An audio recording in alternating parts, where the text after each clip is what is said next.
बिस्मिल्लाहिर्रहमानिर्रहीम। Dear student, अस्सलाम वालेकुम। आज मैं आपके साथ एक और क्वेश्चन शेयर कर रहा हूँ जो कि बहुत इम्पॉर्टेंट है।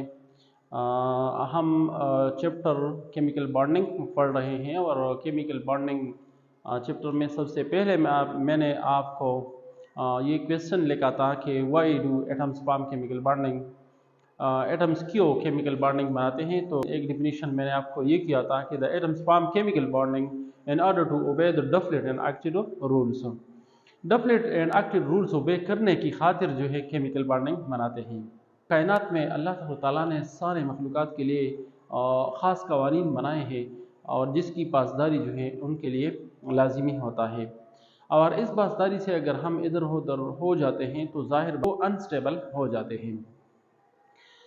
आम रूटीनली में अगर आपको ये बताऊं कि अगर ये एक बॉडी है, कानून में मुख्तलिफ कवानीन के बारे में आपको बता रहा हूँ। अल्लाह सुब्हानहू तआला का ये कानून है कि अगर इस बॉडी को मैं छोड़ो तो ये बॉडी यहाँ पे सस्पेंड फॉर्म में नहीं रह सकता, बल्कि ये बॉडी जो है ज़मीन की तरफ गिरेगा।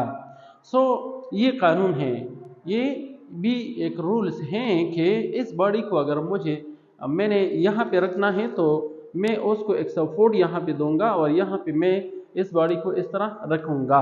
लेकिन अगर यहाँ मैं सपोर्ट न दूँ तो कानून फिर ये है कि ये बॉडी गिर जाएगा, ज़मीन की तरफ जाएगा और ज़मीन पे ही गिरेगा।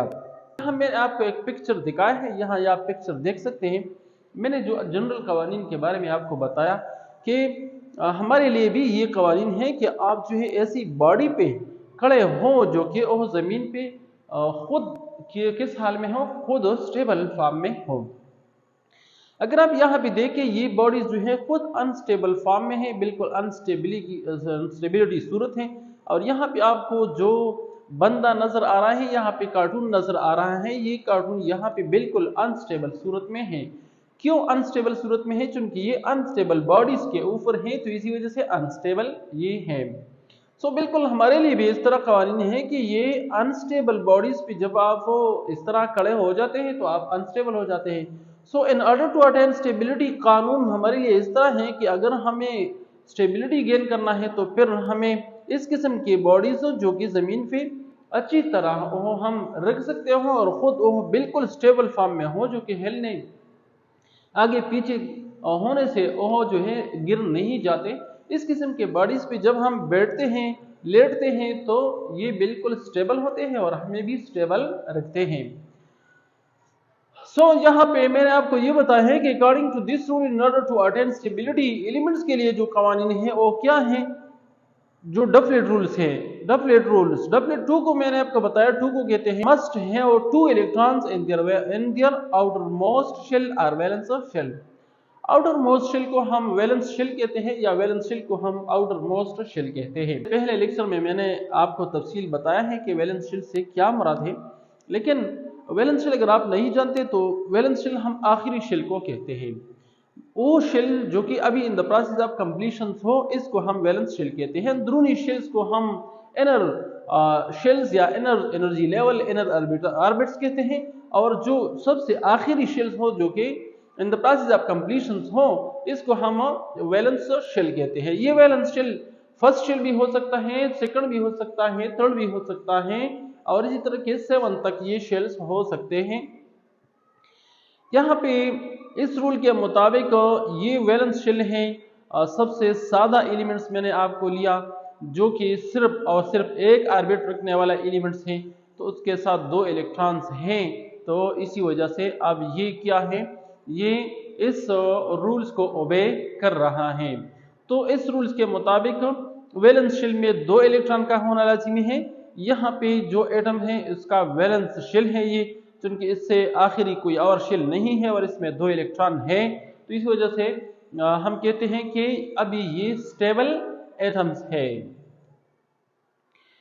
डफलेट रूल्स में अगर मैं आपको एक और इसी तरह के एग्जांपल दूं कि पीरियोडिक टेबल में कौन कौन से एलिमेंट्स डफलेट रूल को ओबे करते हैं, क्योंकि डफलेट रूल्स जाहिर बात है कि इस रूल्स के मुताबिक एलिमेंट्स को वैलेंस शेल में 2 इलेक्ट्रॉन का होना लाजिमी है, जो कि सिर्फ और सिर्फ 2 इलेक्ट्रॉन जो हैं वो सिर्फ और सिर्फ फर्स्ट ऑर्बिट में आ सकते हैं और फर्स्ट ऑर्बिट के अलावा जो है वो किसी और एलिमेंट्स के लिए डफलेट रूल जो है वो लागू नहीं होगा। यहाँ पे अगर आप देखें ये हाइड्रोजन है, हाइड्रोजन के साथ सिर्फ और सिर्फ एक इलेक्ट्रॉन है, अभी उसे डफलेट रूल फॉलो करने के लिए एक और इलेक्ट्रॉन चाहिए जो कि किसी से नहीं ले सकता। इसी वजह से उसका एक और भाई भी इस तरह की सिचुएशन के साथ उसका सामना है जो कि वो दूसरा हाइड्रोजन है। तो इसी वजह से वो इस तरह करते हैं कि एक दूसरे के करीब आते हैं और वो क्या करते हैं, वो इलेक्ट्रॉनी जोड़ा जो है वो शराकत करते हैं। और जब शराकत करते हैं तो शराकत होने से इसी तरह के हो जाता है कि उसके वैलेंस शेल में 2 इलेक्ट्रॉन हो जाते हैं। तो यहाँ पे ये हाइड्रोजन मॉलिक्यूल बनता है, इसको हम फिर हाइड्रोजन मॉलिक्यूल कहते हैं, हाइड्रोजन मॉलिक्यूल। तो उसने डफलेट रूल फॉलो किया तो H की सूरत में ये बिल्कुल अनस्टेबल था, लेकिन अब H2 जो बन गया हाइड्रोजन गैस जिसको हम कहते हैं, अब ये स्टेबल बन गया। क्यों? चूंकि उसने डफलेट रूल को ओबे किया। इसी तरह हीलियम, आप जानते हैं हीलियम जो है ये एटॉमिक सूरत ही में यहाँ पे आपको नजर आ रहा है, एटॉमिक नंबर हीलियम का एटॉमिक नंबर 2 है। तो इसका मतलब है कि इसके साथ 2 प्रोटॉन 2 इलेक्ट्रॉन्स है। यहाँ आपको मॉडल में नजर आ रहा है कि हीलियम के साथ 2 इलेक्ट्रॉन्स है। तो ये हीलियम एटॉमिक सूरत ही में ये डफलेट रूल फॉलो कर रहा है। इसी वजह से हम कहते हैं कि हीलियम इज अ मॉलिक्यूल, मतलब एटमी सूरत में ये मॉलिक्यूल है। इसी वजह से हम इसको एटॉमिक मॉलिक्यूल्स भी कहते हैं। सो ये है हीलियम जो कि इस रूल्स को क्या करना है, इस रूल्स को ओबे करता है।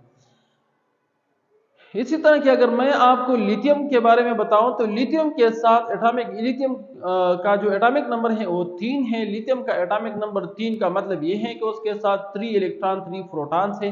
3 इलेक्ट्रॉन्स है, 2 इलेक्ट्रॉन तो पहले शेल में आ गए, एक और इलेक्ट्रॉन उसके साथ है जो कि दूसरे शेल में आ गया। अब याद रखिए ये बात कि अब सेकंड शेल जो है, इस सेकंड शेल में 2 इलेक्ट्रॉन से स्टेबिलिटी नहीं आ सकती। क्यों? क्योंकि सेकंड शेल में 8 इलेक्ट्रॉन्स की जगह है एकोमोडेशन से। और अब अगर लिथियम ने स्टेबिलिटी गेन करना है तो उसे क्या करना होगा, उसे ऑक्टेट रूल फॉलो करना होगा या फिर डफलेट रूल फॉलो करना होगा। सो अगर लिथियम ऑक्टेट रूल फॉलो करना चाहता है तो फिर उसे 7 इलेक्ट्रॉन मजीद जो है वो हासिल करना होगा, जो कि बहुत मुश्किल है। इसी वजह से लिथियम जो है वो ऑक्टेट रूल जो है ओसो की तरफ से मोड़कर डफलेट रूल की तरफ आ जाता है। क्या मतलब वो एक इलेक्ट्रॉन जो है वो लॉस करता है और इसी तरह के वो डफलेट रूल फॉलो करता है, जो कि आपको नजर आ रहा है। इसी तरह के बेरिलियम्स की तरफ अगर हम देखें, बेरिलियम्स का एटॉमिक नंबर 4 है और 4 का मतलब है कि इसके साथ 4 इलेक्ट्रॉन 4 प्रोटॉन है, यह आपको नजर आ रहा है। तो बेरिलियम अगर डफलेट रूल्स यहाँ अगर हम देखें तो इसके साथ बेरिलियम के साथ वैलेंस शेल में तो 2 इलेक्ट्रॉन्स हैं, लेकिन फिर भी बेरिलियम जो है वो अनस्टेबल है। क्यों? इसी वजह से कि मैंने आपको बताया कि डफलेट रूल सिर्फ और सिर्फ फर्स्ट ऑर्बिट वाले एलिमेंट्स के लिए है।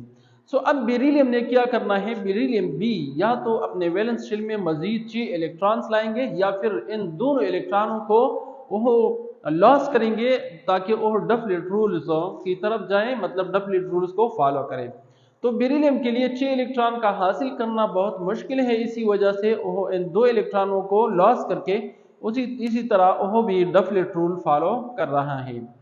अगर बोरान की तरफ आप देखें, बोरान का एटॉमिक नंबर हमें ये बताता है कि उसके साथ 5 इलेक्ट्रॉन है, 2 इलेक्ट्रॉन पहले में और 3 इलेक्ट्रॉन अब इस ऑर्बिट में आ गए।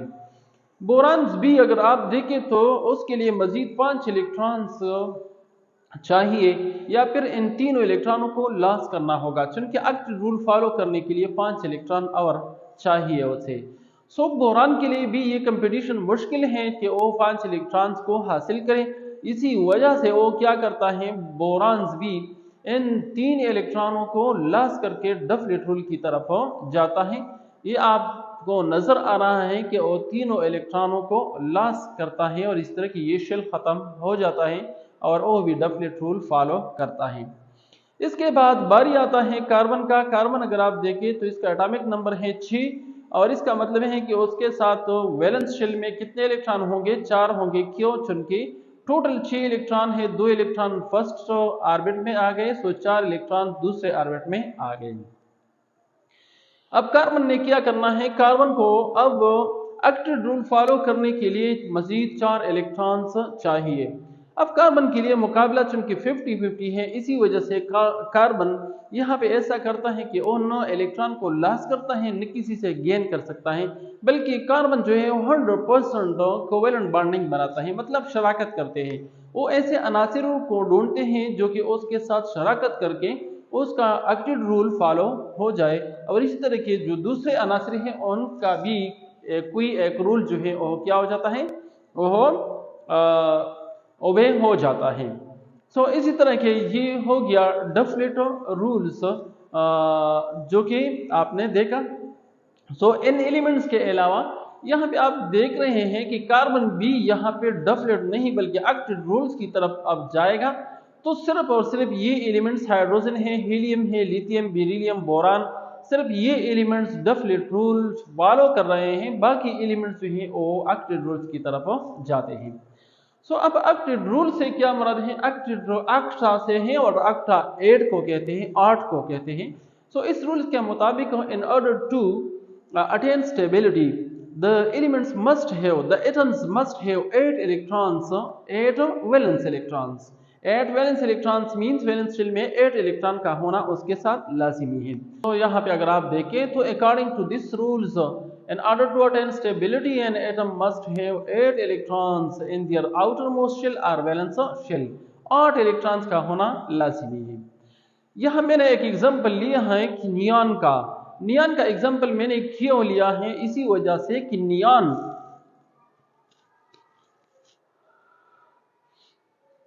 नियॉन एक ऐसा एलिमेंट है जो कि एटॉमिक सूरत ही में ये ऑक्टेट रूल्स को फॉलो कर रहा है, जो कि नोबल फैमिली के साथ ताल्लुक रखता है।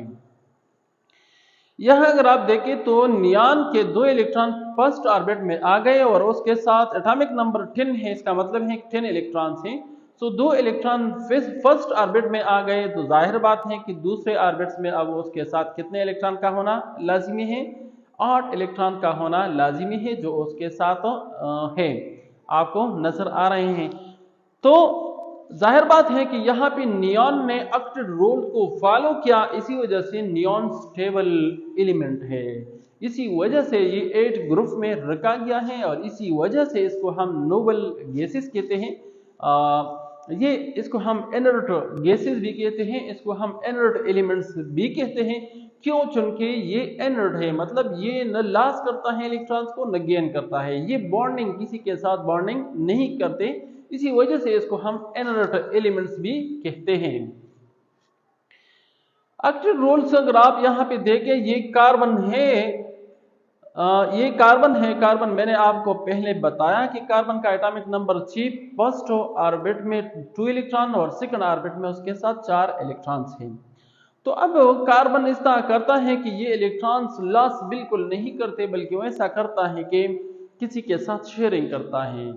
सो एक हाइड्रोजन यहाँ आपको नजर आ रहा है कि एक हाइड्रोजन आ गया, चूंकि हाइड्रोजन के साथ भी सिर्फ एक इलेक्ट्रॉन्स है और उसके सर पर भी दबाव है कि आपने डफलेट रूल को फॉलो करना है। सो इलेक्ट्रॉन को सिर्फ हाइड्रोजन को सिर्फ एक इलेक्ट्रॉन चाहिए।